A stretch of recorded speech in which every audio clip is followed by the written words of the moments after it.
Shalom, perkenalkan nama saya Yunindra Yohana Muna, saya mahasiswa semester 3. Dalam video ini saya akan membahas tentang tinjauan gereja terhadap politik kelautan Indonesia yang terjadi pada saat ini.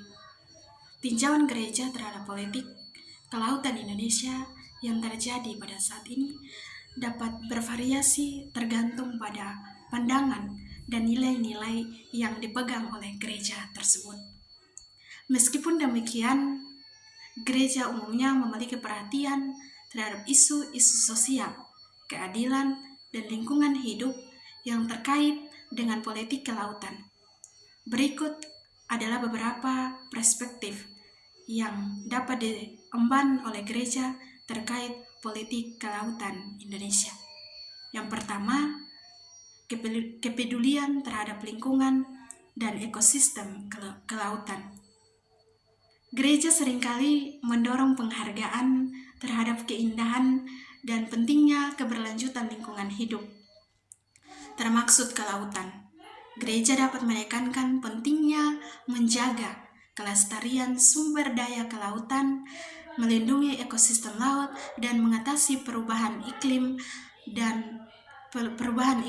yang berdampak pada kelautan. Yang kedua, keadilan sosial bagi nelayan dan masyarakat pesisir.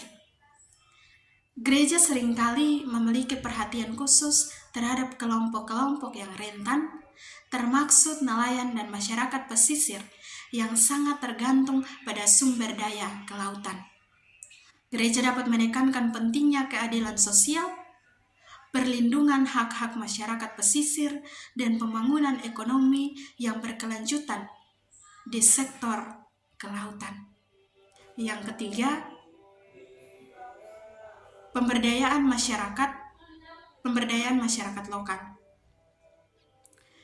Gereja sering mendorong pemberdayaan masyarakat lokal dalam pengambilan keputusan.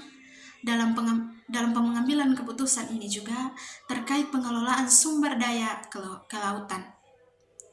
Hal ini dapat dilibatkan pendidikan, pelatihan, dan advokasi untuk meningkatkan kesadaran masyarakat tentang pentingnya keberlanjutan kelautan dan memberikan mereka peran yang lebih aktif dalam mengelola sumber daya kelautan secara berkelanjutan. Yang keempat, solidaritas global dalam pengelolaan kelautan. Gereja sering mengadvokasi solidaritas global dalam menghadapi tantangan kelautan yang bersifat lintas batas. Gereja dapat mendorong kerjasama internasional, pengelolaan sumber daya kelautan yang berkelanjutan, dan perlindungan hak asasi manusia di sektor kelautan. Yang kelima, etika dalam pengelolaan sumber daya kelautan. Gereja seringkali menekankan pentingnya etika dalam pengelolaan sumber daya kelautan. Gereja juga dapat mempromosikan nilai-nilai seperti tanggung jawab, keadilan, dan penghormatan terhadap kehidupan dalam pengelolaan sumber daya kelautan. Dalam pandangan gereja, politik kelautan Indonesia yang dimana berfokus pada keberlanjutan, keadilan sosial, pemberdayaan masyarakat, solidaritas global, dan etika dalam pengelolaan sumber daya kelautan dapat dianggap sebagai pendekatan yang sesuai dan diharapkan untuk mencapai kesejahteraan masyarakat dan menjaga lingkungan hidup. Bagi gereja, pandangan terhadap politik kelautan Indonesia yang sedang berlangsung dapat beragam tergantung pada denominasi gereja dan pandangan individual para pemimpin gereja. Prinsip dan perspektif yang umumnya dipegang gereja terkait politik kelautan Indonesia sebagai berikut. Yang pertama, penata layanan lingkungan. Gereja umumnya menganjurkan sebuah tanggung jawab pengelolaan yang bertanggung jawab terhadap sumber daya alam, termaksud sumber daya kelautan.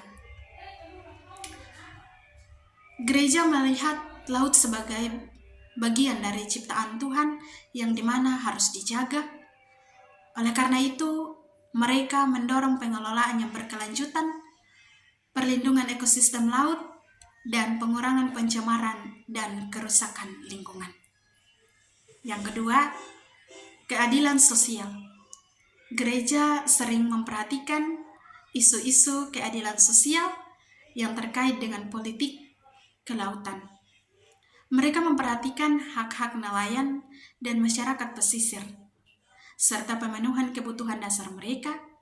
Gereja juga mendorong pemerintah dan pemangku kepentingan lainnya untuk memperhatikan kebutuhan dan kesejahteraan masyarakat pesisir dalam pengambilan kebijakan kelautan. Yang ketiga, keamanan dan perdamaian. Gereja juga memperhatikan aspek keamanan dan perdamaian dalam politik kelautan. Mereka mendorong dialog dan kerjasama antara negara-negara untuk mengatasi perselisihan yang terkait dengan perbatasan maritim dan sumber daya kelautan. Gereja juga dapat mengadvokasi penyelesaian konflik secara damai dan upaya untuk mencegah konflik yang berpotensi merugikan masyarakat, pesisir, dan ekosistem laut. Yang keempat, pemberdayaan masyarakat.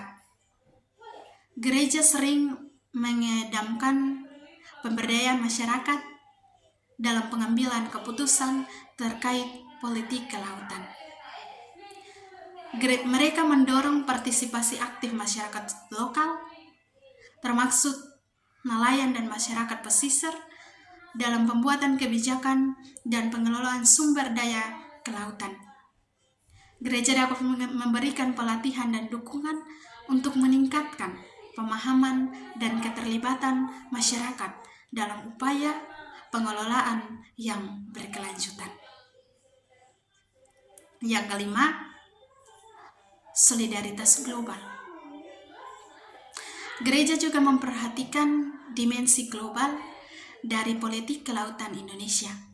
Mereka mendorong kerjasama internasional dalam mengatasi tantangan kelautan yang lintas batas, seperti perubahan iklim, polusi plastik, dan overfishing. Gereja mendorong negara-negara untuk bekerja sama dalam melindungi dan melestarikan laut serta sumber daya kelautan untuk kepentingan bersama. Yang keenam, etika ekonomi. Gereja sering menekankan pentingnya etika dalam politik kelautan terkait dengan eksploitasi sumber daya kelautan. Mereka mendorong praktik ekonomi yang adil, berkelanjutan, dan bertanggung jawab dalam sektor kelautan. Gereja juga dapat mengadvokasi pengelolaan sumber daya kelautan yang mempertimbangkan kebutuhan generasi masa depan dan meminimalkan dampak negatif terhadap lingkungan.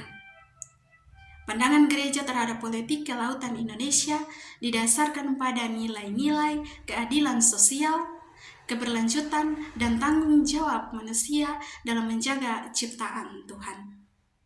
Gereja berupaya untuk mempengaruhi kebijakan dan tindakan yang berkelanjutan dan bertanggung jawab terkait dengan sumber daya kelautan demi kesejahteraan masyarakat dan kelestarian lingkungan. Terima kasih. Sekian pemaparan materi dari saya sebagai tugas akhir administrasi gereja baru. Semoga bermanfaat.